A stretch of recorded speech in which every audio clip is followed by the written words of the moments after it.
Hey, Hey mom, how are you? I'm good. How are you? I'm good. Just trying to get my video going. I'm good. Just trying to get my video. So I heard us a little bit in the background, just a little bit.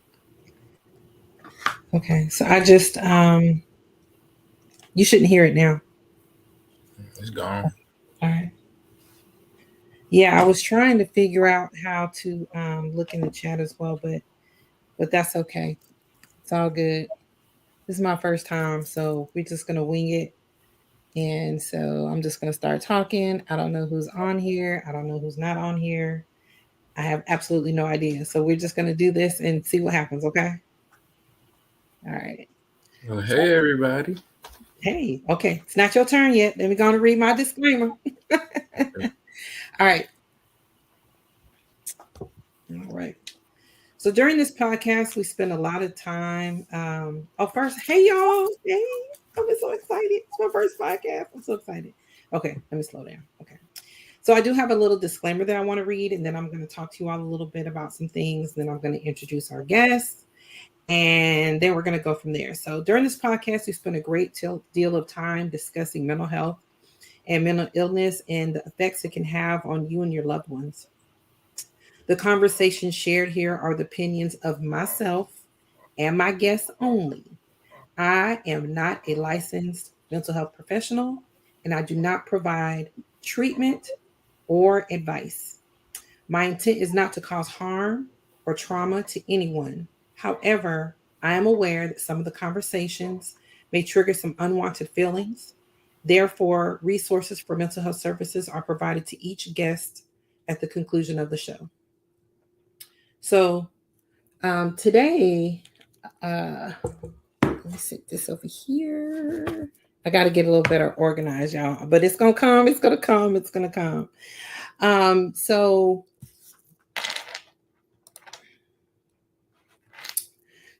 just so you know, when I started this journey, some of you all already know how it happened. When I started this journey, it was not a calling that I asked for. It was something that was just dropped in my lap. You know, as parents, when we have kids, we expect them to, you know, go to school, grow up, and go off in the world, get married, have some babies so you can have some grandbabies, and that's what you expect when you have kids. But sometimes life throws you a curveball. And so I was hoping with this topic tonight that we can share some conversations because I believe that healing is in the conversation. So, in our situation, we have one of our family members who suffers from mental illness. And one thing I've never been able to do is it's so rude. Like when your kids call you when they trying to get. Hold on one second. Yeah, Tyson, call your brother.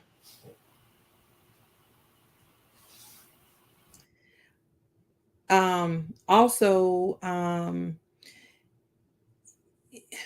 I was lost my train of thought, but I'm about to bring it back. We expect our kids to grow up and be successful and do things and do all kind of things, but sometimes life throws us a little curveball, and you don't really know, what you're gonna get, right?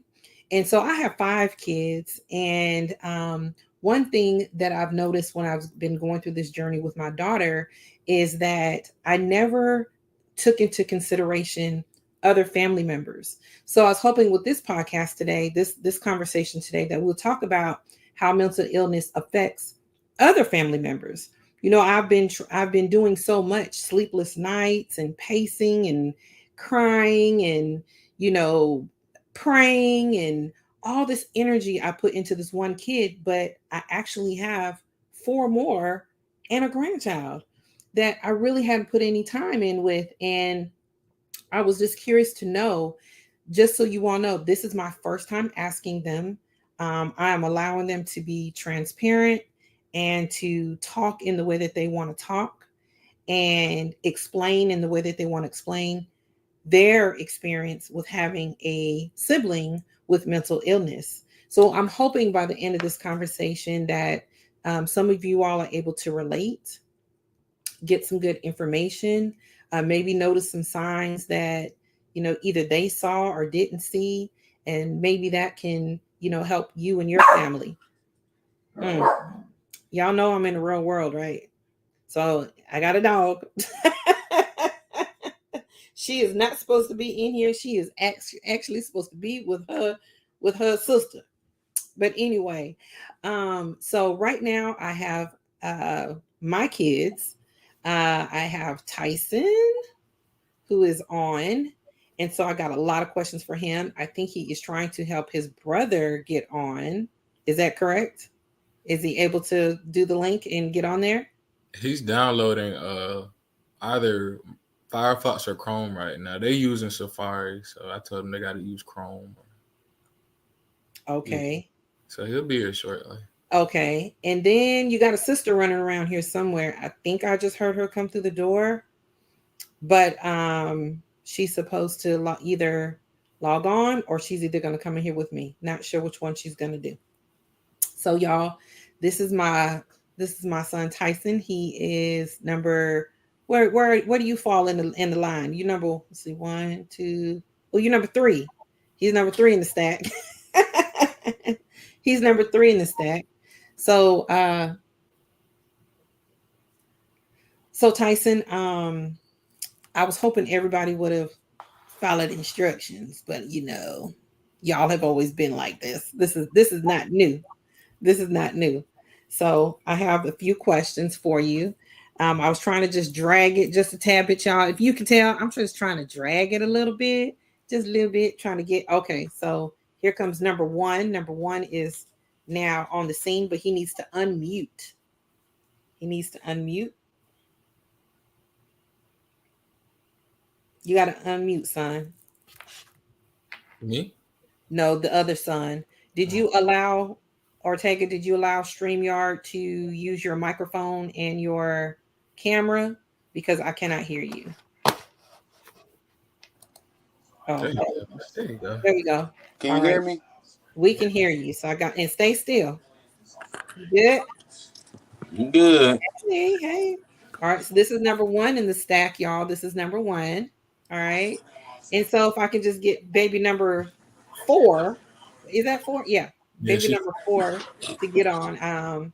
Then I think we can, I hear her, but I'm not sure if she's trying to get in here with me or if she is trying to log in herself. So please excuse my little delay. Y'all know this is my first time. I'm gonna be a little more organized next time. But I am working this thing out.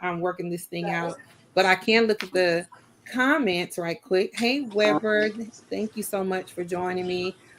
Y'all, I have to give such a huge shout out to Ursula with Black Girls Getting Their Shift Together for pushing me to start this podcast, y'all, because I would still be lagging if it was not for Ursula. So y'all give Ursula some hand claps and all that stuff, because it's because of her that I got this thing going, y'all. And she has her own podcast going on tonight. So yes.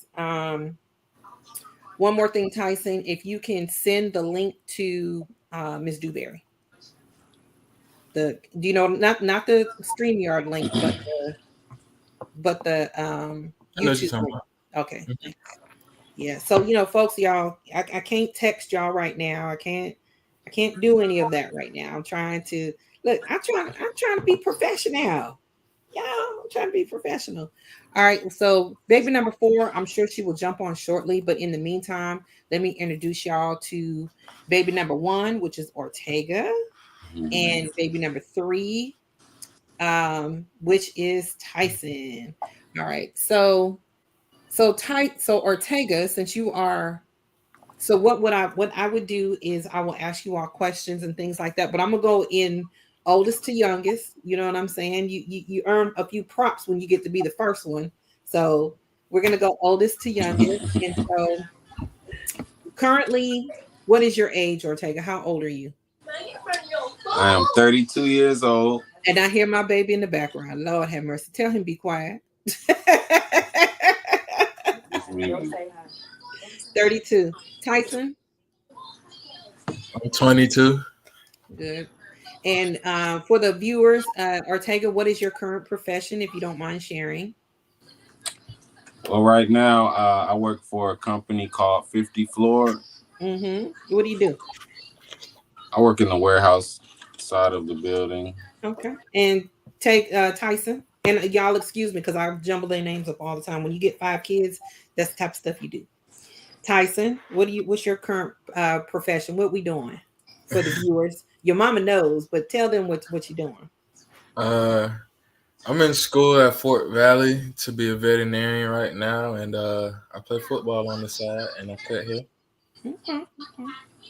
And so what I wanted to know is I wanted to share with our viewers what are, and this is something that I don't even know the answer to. So I'm kind of excited to ask it myself. So we're gonna have this is more of a conversation. So you don't have to just strictly just answer and stop or anything like that. We have what's called a conversation. Okay. What are some of your favorite childhood memories, y'all? You see they smile alike. What are some of your favorite childhood memories with your sister? With my sister, oh man, I used to watch, me being the oldest, I watched those 3 a whole lot. A whole lot. I was the big brother. You and Steve, y'all worked, so I was the go-to babysitter. I mean, just I don't know. It's a lot of memories I got with them, man. Just I don't know. We're 10 years apart, so it wasn't really like,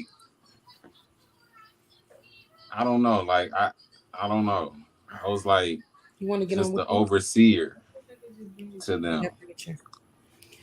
Tyson, what are some of your favorite childhood memories? Oh, I got a few. What I can remember for the most part is when we lived in College Park. Me and my sisters, we always just be outside playing, or we always had an idea, like something to do.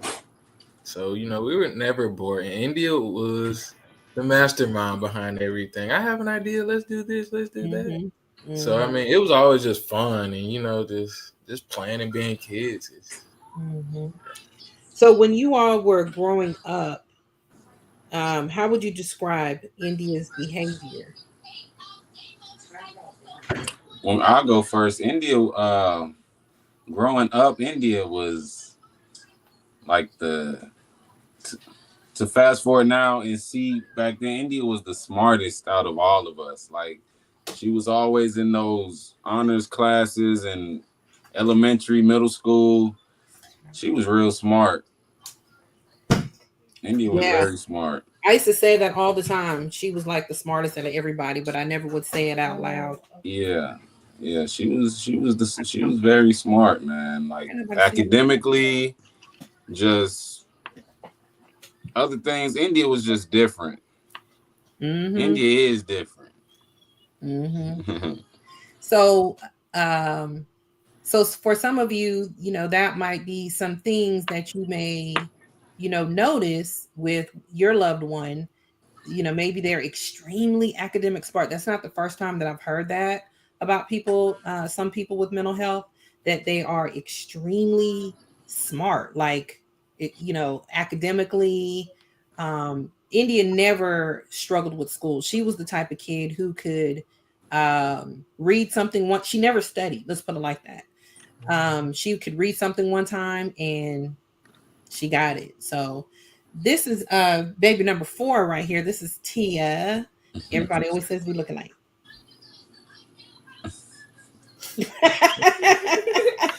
I don't know. But yeah. People always say that we look alike.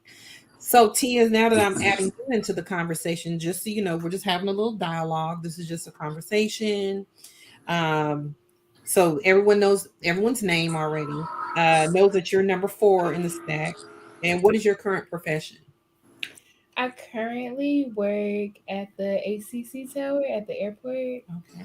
Okay. I dispatch fuel to the aircrafts. Okay. So look at they be smiling at each other and stuff. Look at them. Yes, Tia and Tyson are twins. I'm just looking in the chat. Oh, you talking about Oh, y'all. me? We're twins. Yeah, but Tia and Tyson are like for real twins. So yeah. So I asked them when you were growing up, how would you describe Tia? How would you describe some of India's behaviors? Because I remember you all had to share a room for a while too. What Tyson was stuck in there with y'all too. What are some of your memories? Me? You? I guess one of the memories I always had is when we were like really young. My dad used to work at this barbershop. And like I would make these little doodles like of girls in like skirts and tops. Like it was just like, simple little doodles. And I made 2 of them. And it's silly, but I was like, okay, I'm this one. And then she was like, okay, well, I'm this one because it's cute. And I was like, okay, well, I'm that one then. And she was like, well, okay, then I'm this one then because this one's cute too. They're both cute. And so I was like, okay. But yeah, that was just something when we were little. Like, it was just so pure and like, wholesome. So I always like remember that. Like, when you were when you're so this is for everybody. When your dad and I first started our mental health journey with your sister, what did you all think? So we've been going through this journey for about 5 years. I thought that the listeners may want to know what your guys' real opinions were about what we were going through. Did you all believe us? Did you think, oh, she's just bad? Or what did y'all think about what was going on when your dad and I just started going through this journey? Ortega? We used to hear me and Steve talk about this, about what's going on. What did you think when you first heard about it? We've been going through this for about 5 years. So what was your opinion? What did you think? I first just thought she was just being bad, Then I just noticed she changed. Like she'll just do off the wall stuff, and that made me believe. I didn't think you guys were just saying it just to say it, or just picking something to say because she was acting that way. But at first, I was like, man, she just crazy. She just acting crazy. Mm-hmm. You know what I mean? Like some off the chain stuff. But the thing later on in the years, the thing she started doing, that's when you like, man, something they right. Right. They right. Is it any particular incident that made you say they're right? Yeah, the going back and forth to Miami. Mm-hmm. Like I'm 32. I haven't even really went to Miami just because it was so far. I'm like, man, like, to go to Miami, we driving and stuff. So I'm like, man, that's not far. And for her to go back to back to back to back like that, I'm like, you crazy. You ain't like really doing nothing out there that I know of, but you going back and forth to Miami to Atlanta driving. I'm like, man, something off. She was doing stuff in Atlanta too. She'll be running away. She smoked. She'll, Nana lives with you and stuff. So she'll do Nana. And that's the thing. Like, that's when I knew something was off, because all these years, Nana, like everybody knows not to do nothing crazy in front of Nana. Even if you are going to do something, you're going to hide it from Nana. India is right in her face with it. So I'm like, yeah, something ain't right. Something ain't right. Steve and Mom are right about India, man, about this thing. Right. I didn't really know about mental. Like, I hear about it all the time and people would talk about it all the time, but I never dove into it. And understood what it really was, but Right. It was right in our face the whole time. You know what Right. I mean? I didn't recognize what was in my face at the time. I was just kind of like, man, this girl bad, man. She off the chain. I don't know what's wrong with her. Yeah. Really, So she's sick. right. So a lot of family members feel that way. And that's why I brought you guys on here, because you all were upfront and exposed to it. And so, Tyson, same question for you. What did you think when Steve and I first started going through this journey with India? What did you all think? Did you think, she's crazy, or she's just bad, or she's just what were you thinking? I mean, you were away a lot because you went off to school. So, you weren't necessarily home with us all the time, but you would hear what was going on. You have a good relationship with me, and you have a good relationship with your dad. So, what did you think? Well, at first, like Tia said before, and Tega said, we all knew where India came from. So with her growing up, we're not expecting India to kind of act out of the ordinary or anything. She's very smart. India knows how to maneuver. Like, she's just very smart.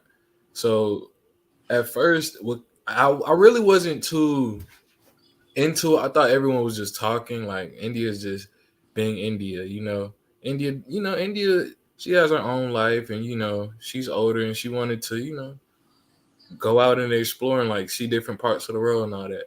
But what kind of got me thinking that something is wrong with India was when she got married. So she ended up marrying a guy down there in Miami. And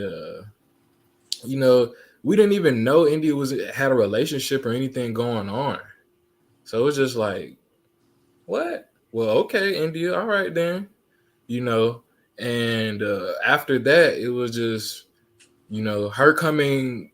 I remember we had Thanksgiving where everybody came. And India just came through the house smoking, like lighting. And we have a gas stove. So, she's lighting up blunts on the stove, and you just smell the aroma throughout the house and everything. And you just like, just like what Tega said, it's some things you do and it's some things you just hide. And it's like, well, that's one thing you hide, but you especially hide from me. Exactly. But it's just like, well, you just gonna do it out in the open like this? That's it. Everybody's here. So that was just kind of like, well, yeah, something ain't right here, because if I was in her shoes, I wouldn't be just trying to just be out in the open doing that. Right. Right. So if you all that are watching can put some comments in the chat, if you can relate, if you know family members who are going through what we're going through or experience what we're experiencing, or if you personally have seen, somebody in your family and you're like, oh my gosh, all these years I thought they were good, and then they started just all out of the blue acting up and you didn't believe it, put 100% in there to show that you understand. All right. So Tia, same with you. When your dad and I first started our mental health journey with your sister, what did you think?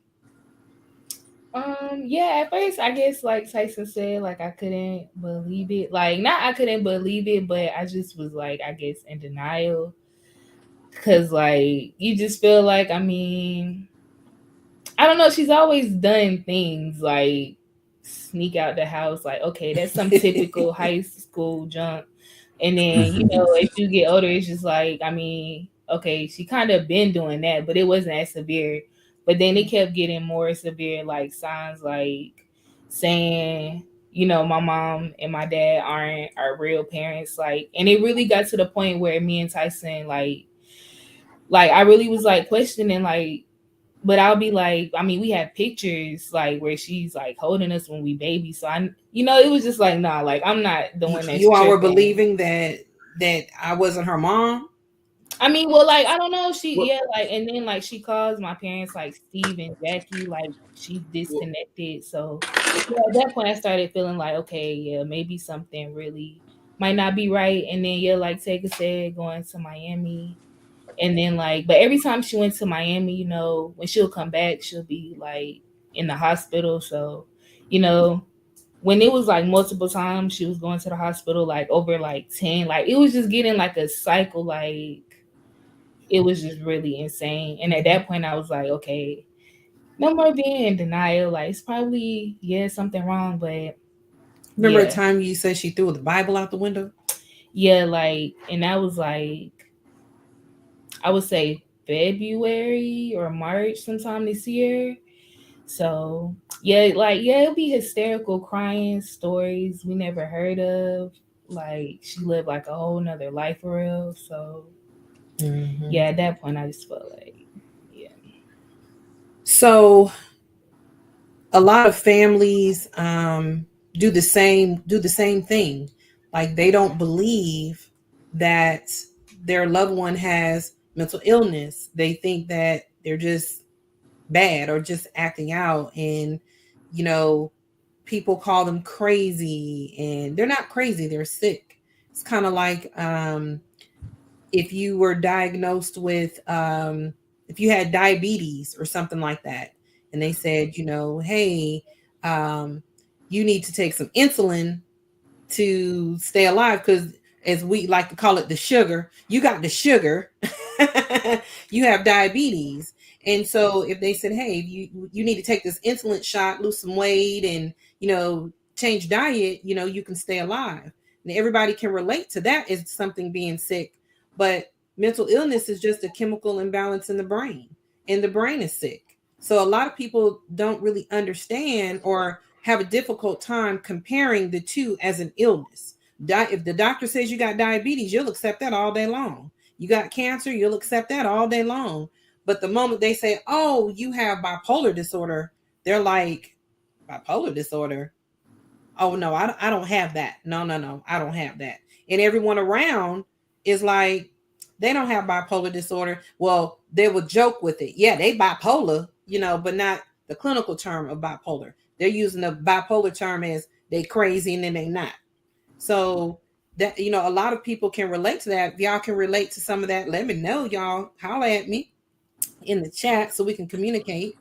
And I'm going to read a comment from Mary Dewberry, and it says, I understand what you're feeling. I have a sister that is suffering from bipolar. I just let her have her space. Now I need to focus. As Weber said, that's so true. Glenver Terry III said he agrees. So yeah, we got to treat it more of an illness, like a sickness, than, oh, they just crazy. So now that you all know that she has mental illness, she has a clinical diagnosis of bipolar and schizophrenia. How does that affect the way that you feel about mental health? The oldest first. It gives me more understanding. Because to be honest, y'all, this is all new to me. Just processing all of this stuff is new, so I'm really just taking my time and paying more attention to the details and trying to understand more of what this is about, because it is serious. I mean, it's gotten to a bad point with my sister to where I have no other option but to dive into this situation more and get more understanding of what's going on. Right. Because honestly, I'm new to it, y'all.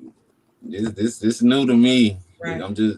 But this is my family, so right. Yeah. Tyson, now that you know that your sister has mental illness, how does that affect the way that you feel about mental illness? Has it changed your perspective at all?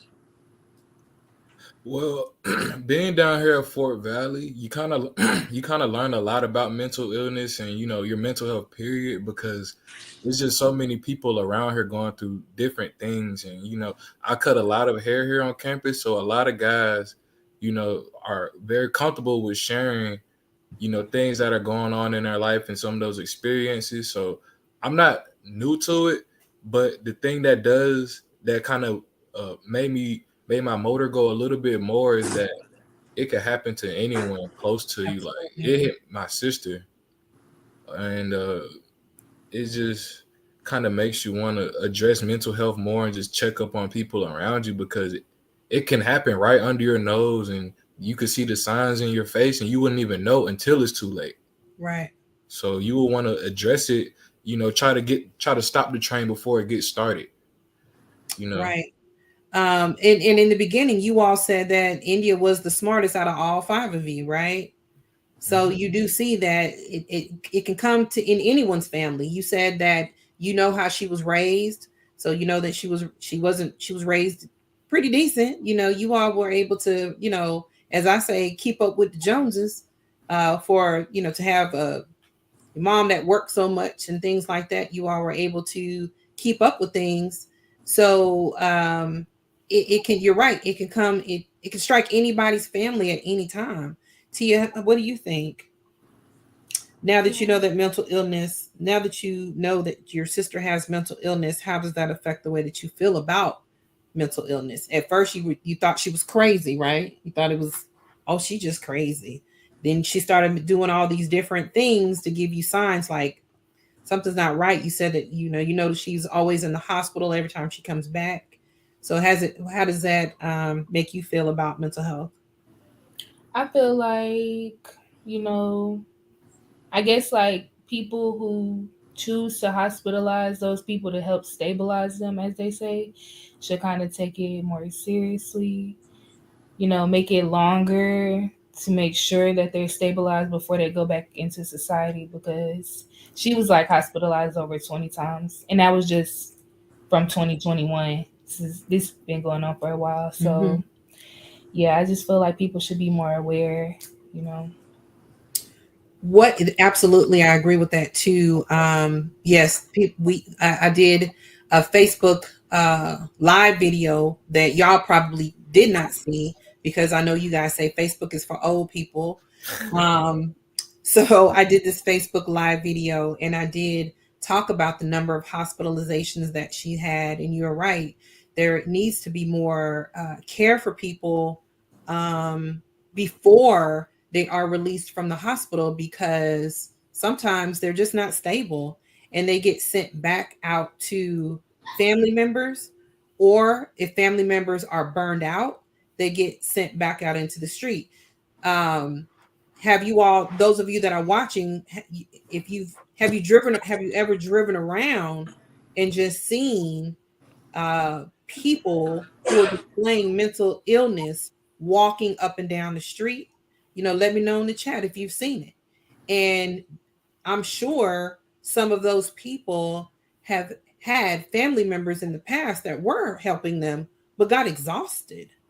So we do need to make some changes. That's one reason why I did want to create this podcast as well, because I do want to change legislation when it comes to acute care treatment. But that's going to be a whole nother conversation that's going to come up soon. What's the so now I'm going to reverse it and do the youngest to the oldest. So that she used to always call herself the baby before a baby came. What's the most important thing you've learned about mental health? I feel like you should take it seriously. Like when you see signs, I mean, maybe like, like when you get like a yearly physical, when you are like, when you turn your birthday every year or whatever, I feel like maybe they should include like a mental evaluation so you can see as the child progresses on what signs are they showing and things like they should just be more, but it just made me very like more aware of the lack of how much we have. But we're trying to change that. And Tyson, What's the most important thing you've learned about mental health? The most important thing I learned about mental health is that it's not actually a joke. A lot of people do joke and they don't take it as serious, but people go through things every day, and it's just good to just check on people around you from time to time. Even check yourself out. Evaluate yourself, just so you don't end up crashing out, or stop the train before it starts. So just take preventative measures and just take it more serious. Ortega, what's the most important thing you've learned about mental health? It's not. I don't have too many words. I just wanted to say I learned to not overlook it like I did before, or I don't know. The older I get, the more mature I get. So at first, like I said, I thought she was just playing, not playing, but just acting out. Mm-hmm. I was overlooking that. Like that train started rolling, like Tyson was saying. Right. That train took off. So I learned to not overlook that kind of thing, man. Right. Yeah. I can't really explain it, but oh, you're doing great. Because the reason why I brought you on here is so people don't have to just hear me all the time. Because people have family members who don't have mental health, but either live with or know family members who have mental health. So oftentimes everyone has the same feelings. At first they were thinking, oh, maybe it's not that bad. Oh, I didn't really know. And now that it's in your face, you're starting to learn and know that this thing called mental health and mental illness is extremely real. Dana put in the chat, I see and serve the mental homeless every month. So sad. And she goes out on the third Saturday of every month to go feed the homeless. So she sees a whole lot out there, and she's been doing it for some years. She said, and some sane people often use it as an excuse to escape life or for sympathy. She said, Teggy, you make some great points. Yes, that is true. As well. She gave you, Weber gave you an upgrade, Dana. She called you Dr. Green. She is a doctor. She's a doctor. Keep this hair straight. But yes, people oftentimes overlook these people in the streets and dismiss them. And they have mental illness, and you can tell by the way they walk. You can tell by the way they're talking to you. You can tell. So it's all around. If you can do anything, Tyson, if you can do anything to improve mental health care, what would you do? If you can do anything, if you had a magic wand and they said, here, we're giving you free range, you go out there and improve the mental health care system, what would you do? I know some people in the chat got some suggestions as well. If I could do anything, I'd make it free for people to be able to speak to therapists. I don't feel like people should have to pay to get help, because if the roles were reversed, would you want to pay to get help? Right. Tia?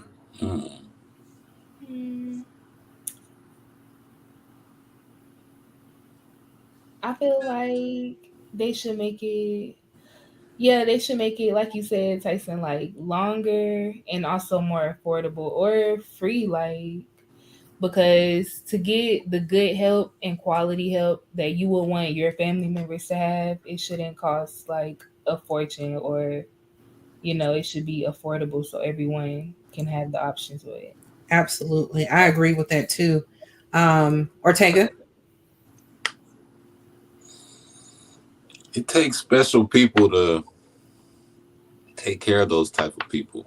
It does. I really don't know what to say, but we need to, I would gather each and every individual that has the integrity, the willing to want to help those people. Because I think I mean, everybody isn't straight out here. Everybody's just, some people just doing their job. Some people are just there because they're there. I need everybody that's really there for that reason, giving their 100% into helping those people. I need those warriors. I would gather all of those warriors as much as I could. You know what I mean? Right. Definitely need to pay them more. Yeah, because I'm yeah, I agree. You said it's a special somebody who can take care of special somebodies. Yeah, and people want to get paid. You know, people aren't just that kind out here. I don't know. Right. I don't know. World is crazy. Glenn Ever, not to cut you off, I'm sorry. Glenver Terry III said more support groups as well. I think it should be something offered with your insurance provider. You know, y'all, I can go all day long about this insurance and mental health. I have insurance through my job, but I also went and bought an additional policy to get help for my daughter because the one through my job, it was so hard to get her seen that I had to pay out of pocket for another policy. But once again, it doesn't cover everything. And so I do agree that should be included in they have support groups for people who have drug problems. They have support groups for people who have alcohol problems provided through insurance. They have all kind of things. If you know, support groups for people dealing with cancer, support groups for everything. But mental illness is that one tricky one that people don't want to acknowledge is an illness.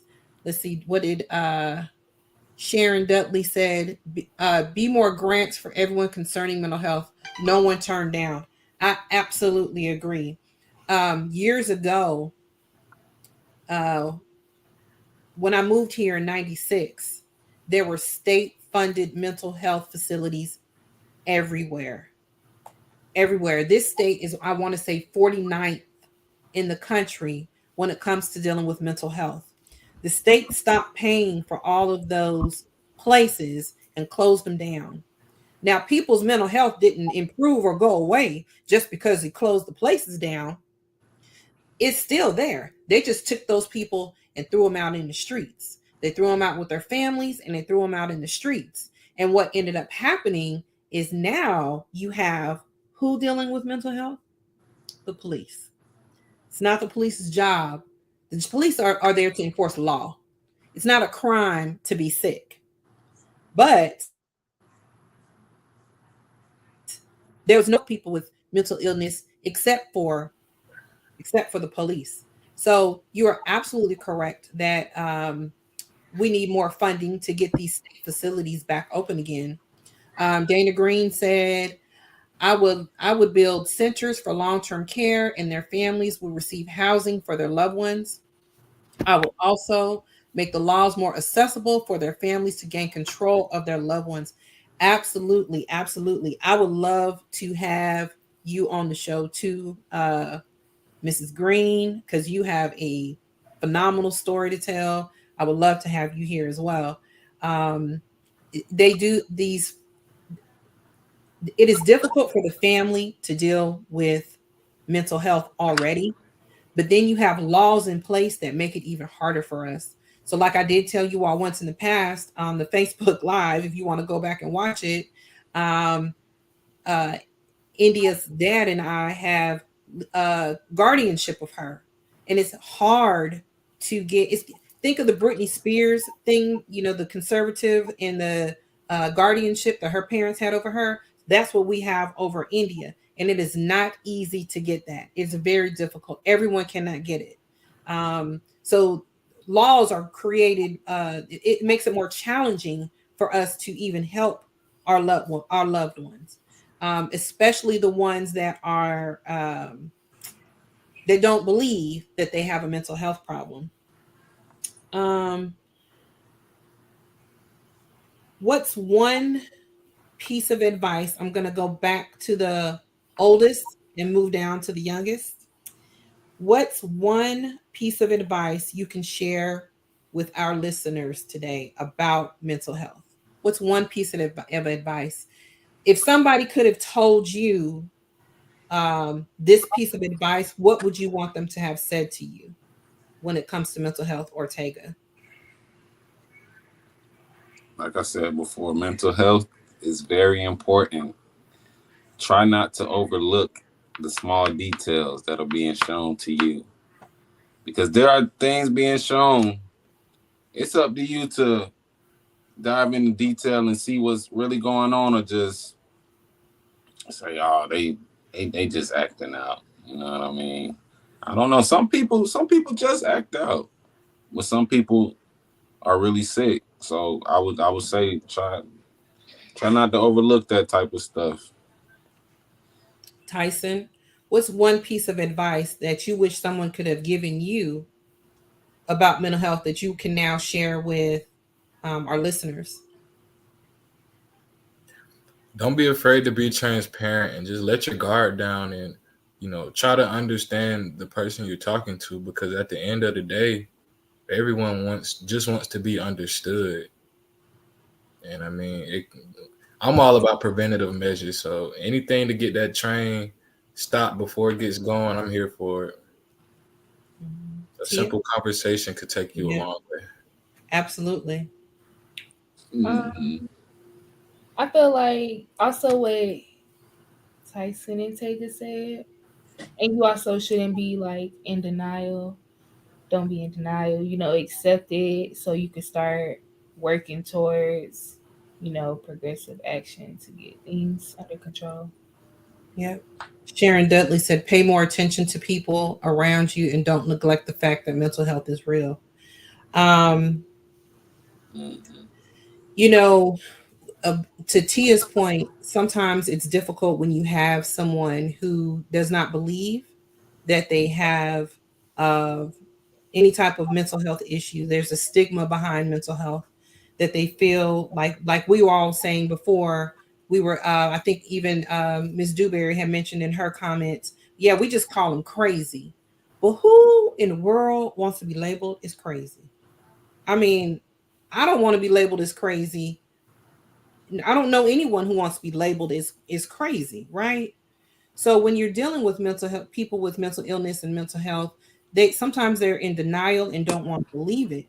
Um, do you think that if when you look back, when you all were younger, do you think that we should have gotten you gotten you accustomed to going to therapy just because when you were younger? Do you think that may have helped her as she got older?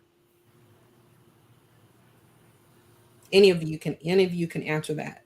So what I'm saying is, do you think that if I had introduced you all to therapy as little kids, that maybe if something were to trigger you or something were to happen to you later on in life, that you would already be accustomed to going to therapy and receiving treatment, and maybe you wouldn't feel the stigma of like how India just is in denial. She just doesn't believe anything's wrong with her. Mhm. Do you think that would have helped? Definitely, I definitely think, but it's like at that time then we wasn't thinking like that, you know. So what I'm asking is, as parents, because there's a lot of parents on here more than young adults. Um, if we introduce, do you think it would be helpful if we introduce our kids, like you have an 8-year-old, that we introduce our kids to therapy just because everyone can use just a little tune up from time to time. Not that necessarily anything is wrong, but just to teach you coping skills, or we all experience some kind of stress at some point in our life, whether it's with taking tests in school, trying to graduate, what college am I going to go to? Am I going to go to, I remember I want a D1 school, and I remember all that, the stress of trying to get into a certain a school, and things like that. Do you think that maybe the stigma may go away a tad bit for some people um, if they start mental health at a younger age, or not necessarily, but therapy at a younger age? Well, I think going to therapy would have been it can be a good thing, but what I also think would be very beneficial is just allowing, you know, your child to talk to you about how they feel and how to like properly express those emotions. And okay, yeah, and to properly express those emotions and to just kind of be able to vent, if that Right, makes sense. right, right, right. I think that you know, especially in our community, that we don't really embrace therapy the way we should. Usually, we wait until something is wrong, and then we want to, start going to therapy, right? But if we start introducing it to our kids at a younger age, then the stigma may not be as bad in our community, right? I don't know if other communities do it or not. I only know about Black folks. I can't say too much about what other races do. I can just tell you what we do. And I know that there was a stigma in mental health in our community. So I was just wondering, I just wanted your guys' opinion on that. What do you think, Tia? Yeah, I feel like Miss Dana said, yeah, during that age, I mean, I feel like, yeah, during the age, you go through a lot of emotions. As you get older, some people don't know how to deal with those emotions, so they enter their early 20s carrying those habits, and then carry it further through your life, and it's just like it's developed into something that's now bigger that could have been addressed when you were younger, could have been noticed when you were younger, possibly. I Right. don't feel like therapy is bad. I feel like everybody could possibly use therapy, but yeah, Right. I I agree. mean, I don't see the harm, to be No harm in honest. it, right? Yeah. Um, Dana said, I've learned that the development of your mind at the teenage and young adult age is vital. My dad was smoking weed that was laced and had a PTSD from the war. That combination altered his mind. Absolutely. Um, this I don't, the weed smoking, that's a whole nother day that we can get into. Um, some people can do it, some people can't. Some people use it for treatment, some people don't. That's a whole nother thing, but I absolutely agree. Um, and she also said that look at therapy as an investment versus a chore. Absolutely. And that right there, Dana, can help people start changing the way they think about um, mental health. Think of it more as this is just something we're investing in. We invest in car insurance, health insurance, tennis shoes. Y'all know y'all investing in them tennis shoes. I see them stacks of shoes that y'all have, but getting off the Nike store, whatever y'all doing. But look at it like that. I think that would help our community as well. Um, what's the biggest takeaway you hope listeners learn? What's the biggest takeaway you hope that the listeners? I brought you all on here for a reason because I thought there may be families, going through the same thing that I'm going through. I know there are families going through the same thing that I'm going through who have other kids, who actually, and I apologize to you all because I know that I've been very neglectful, to all of you. Oh man, just a little bit. I got makeup on to keep from crying. But I know I've neglected y'all a little bit, a lot, dealing with India because her life has consumed me.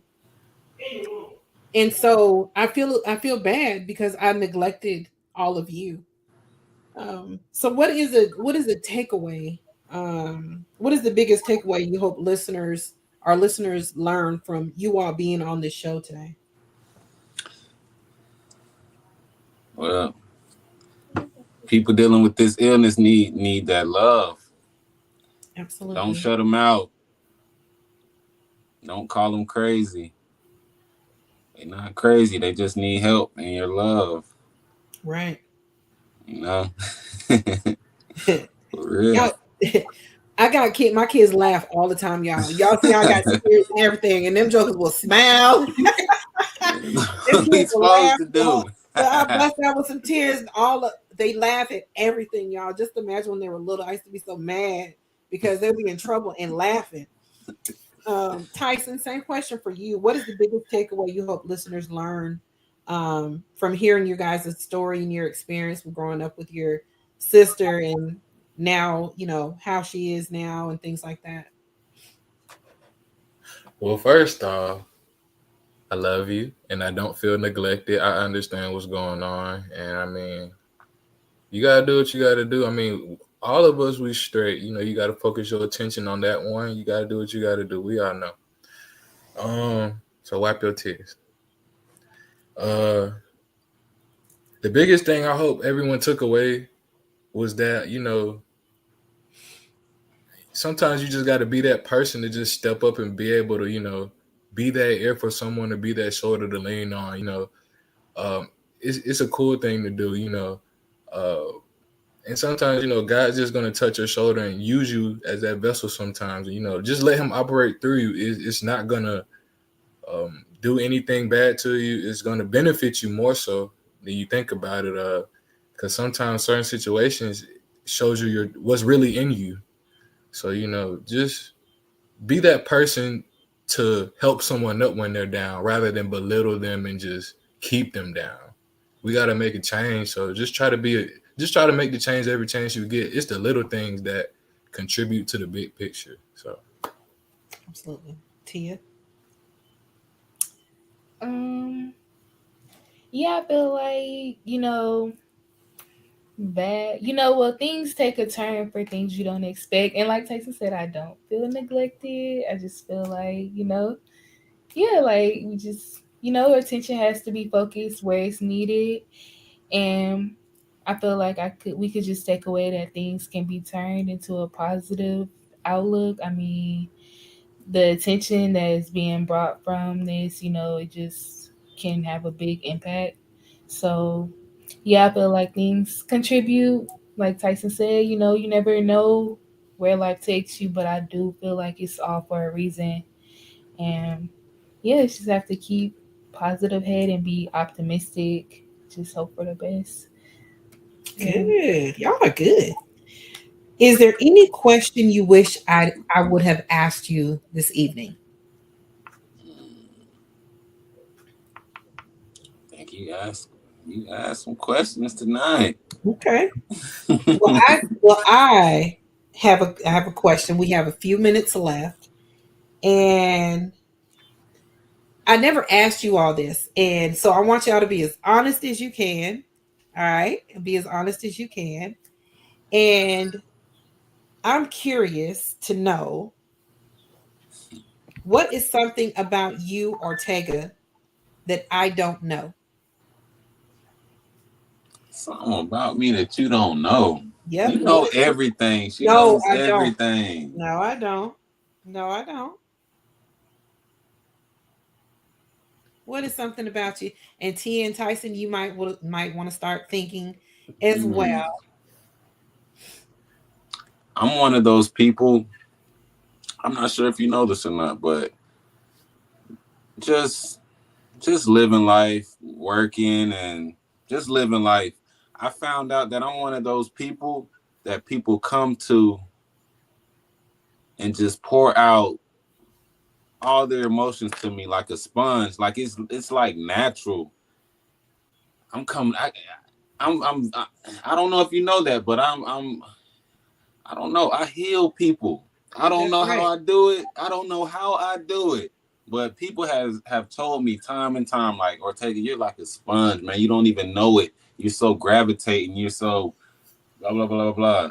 And I asked myself, I wonder, does my mom know that her son got special powers? All right, special powers. Tyson, what is something about you that I don't know? Well, I mean, he took the words out of my mouth because Miss Nina said, "Go ahead and spill it." it's the same thing for me. Just about, I feel like you probably don't know this, but between you and me and T is that your qualities and his qualities I just put it out there in the world every day. Me personally, I feel like you're a great people person. You know how to talk to people. You know how to deal with people. You know how to just communicate.